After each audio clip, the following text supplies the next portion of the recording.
Hey, my name is Addie, and welcome to The Pulse. Be sure to subscribe, like, and leave a comment below letting us know what you'd like to see next.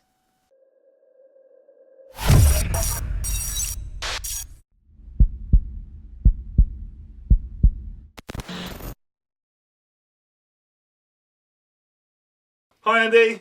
Wow, fancy seeing you here. What, in my studio? We're in your It's studio. more fancy seeing you here. What are you doing here?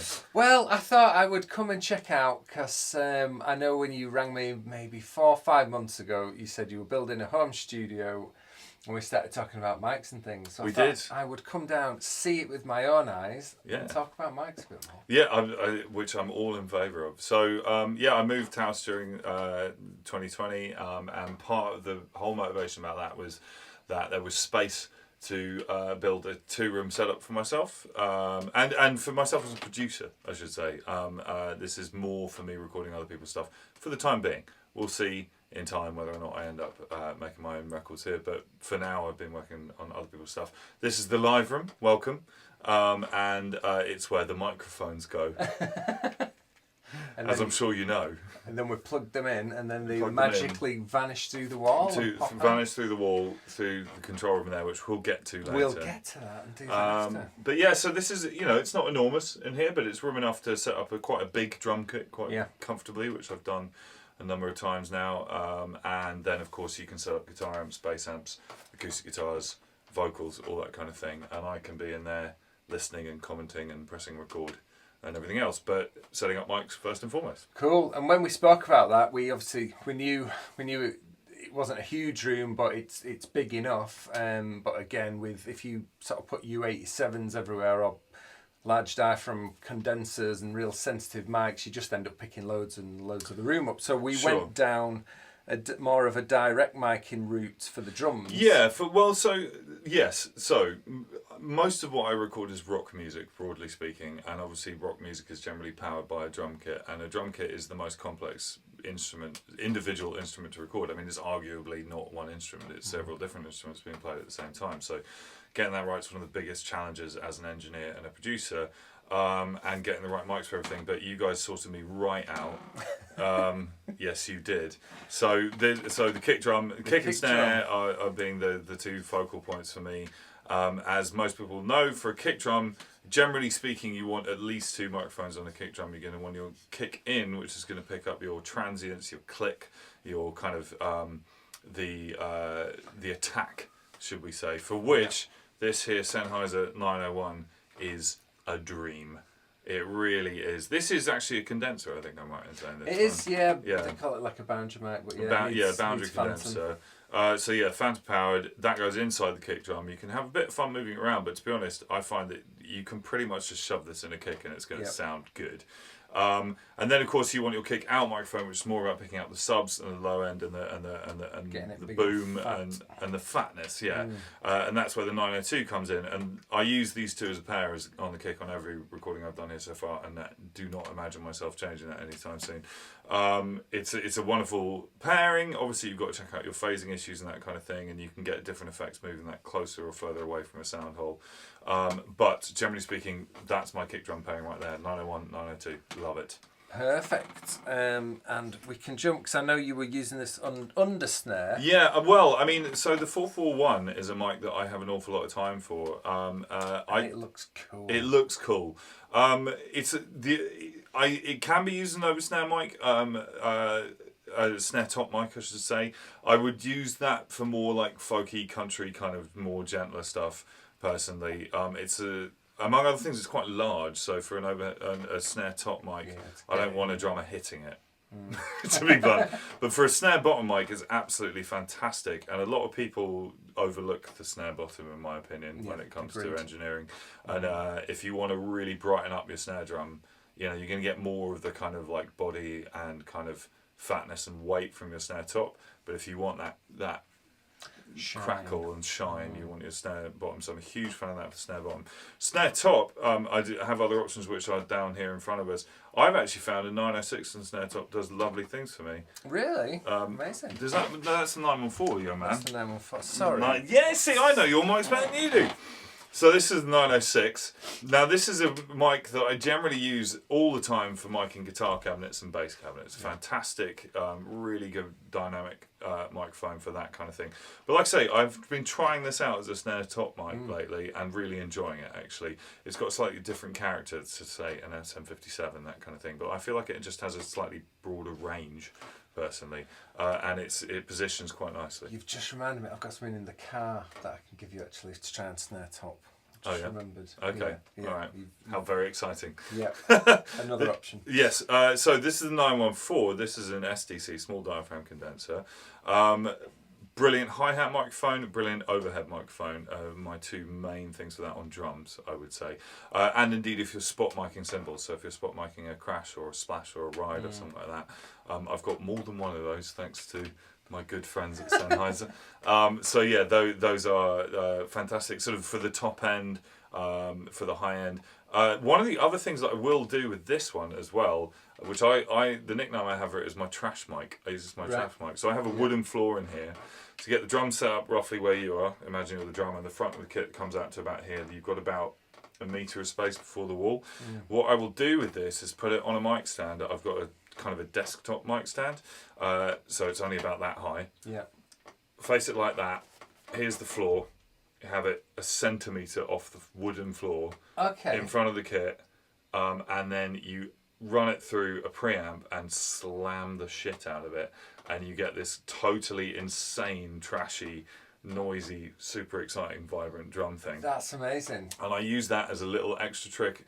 I'll put it in throughout the whole drum track, to be honest, to just kind of give it a bit more. It's a really insane, crazy noise kind of sound. It's it's not defined particularly at all, and because it's in front of the kick drum, you get a lot of kick power out of it. But all of the high end as well tends to kind of come swooshing up on the reflections from the floor as well. But you can use it either if you want to have like an exciting break in a drum. Quite often if the song breaks down to just a drum fill, I'll give that little ride to push it up, so it's like which is cool. But even just if you want to if you're recording heavy rock as well, or indeed metal or punk or that kind of thing, but a trash mic, and the 914 is perfect for that. It's nice flat ending which enables you to get it right by the floor. What a tip. There you go. I'm trying that myself. What else do we have? Well, here? yeah, finally for the drums. Yeah, we got the toms. These are the 904s. Should we do that again? These are the 904s. There we go. 904s. Which are fantastic for toms. I mean, obviously for toms, you want to have something that's going to capture the positioning of tom mics is something that I've spent altogether too much of my life thinking about, because you want to talk about your angle versus sort of 45 degrees or less or more, how far or near to the rim you're going, all that kind of thing, and to get more a difference between the attack and the ring, and lots of different options there. But in particular, you want to talk about bleed as well, so you want something that's quite directional. I find these to be they're fantastic tom mics. I have been known to put more than one on a floor tom. Really? Yeah, and then you stereo pan them out. Oh, I thought you were going to say underneath. I haven't actually really tried that all that much, but maybe I should. But I found the other day I tried this in a session. I had one on kind of on either side of a floor tom. It was a song that had quite a big floor tom moment.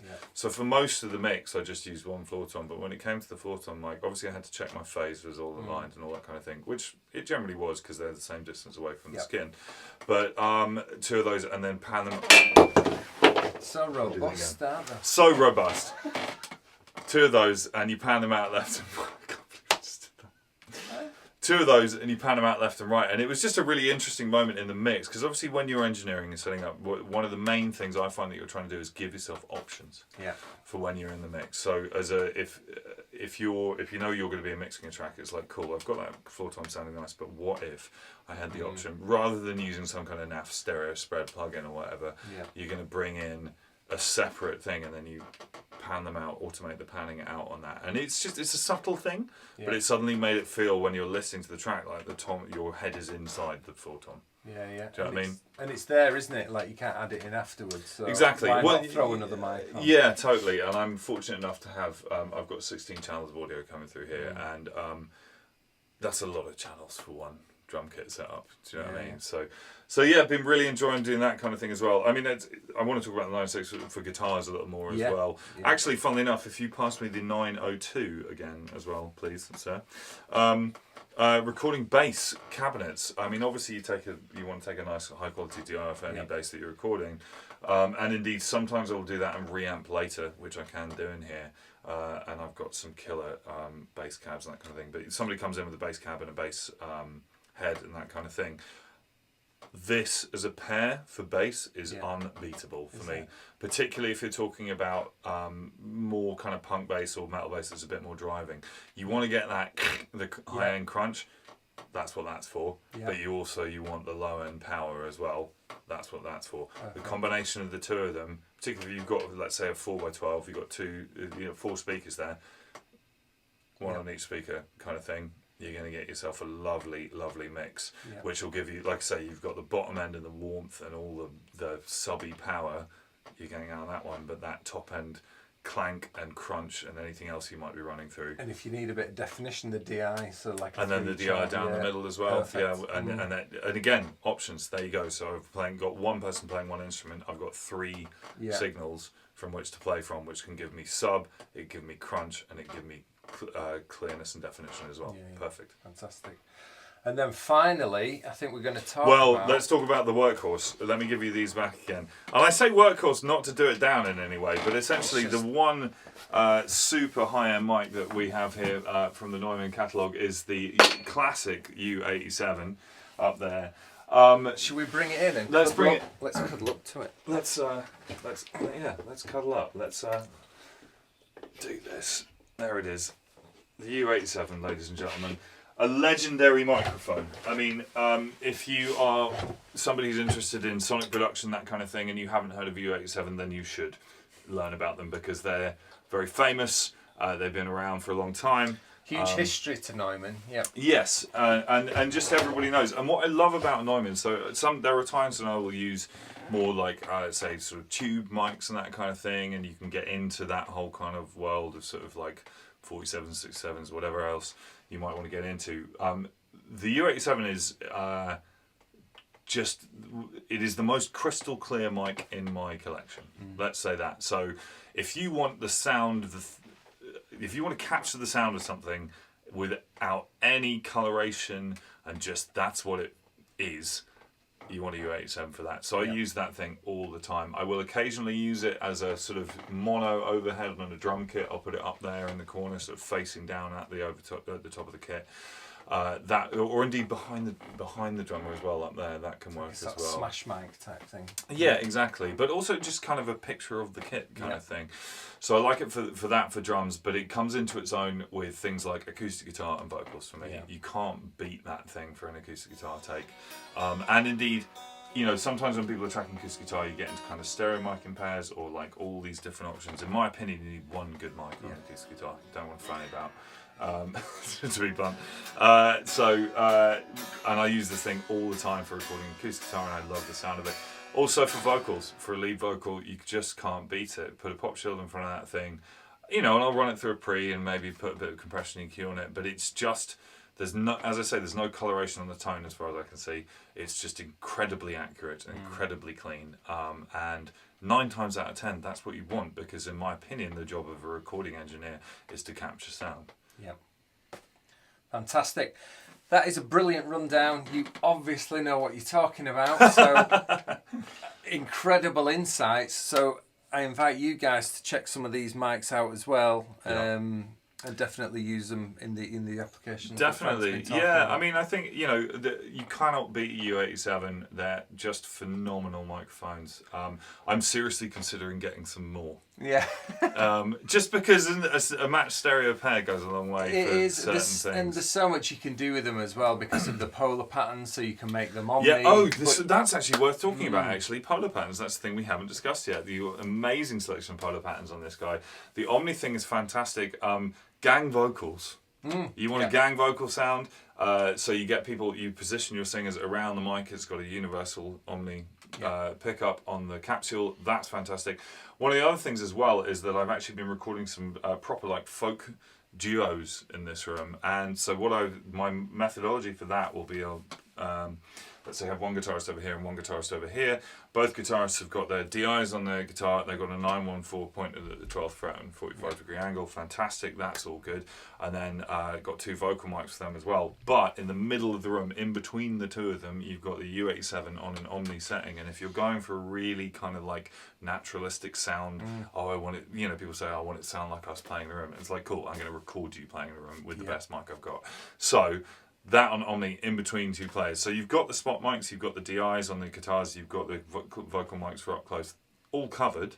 Yeah. But you've also got this in the middle, and then you just shove that out the middle. And suddenly you can hear it when you're on a mix, because you'll be sitting there and you think, well, I can hear everything very clearly, but it sounds a little kind of isolated, a little bit kind of artificial somehow, or whatever. You sometimes need that space to create. Yeah, and you just bring that up, and you get all these reflections. Yep. You get and then the mixture of the tones of the two people playing at the same time. I love it. Absolutely love it.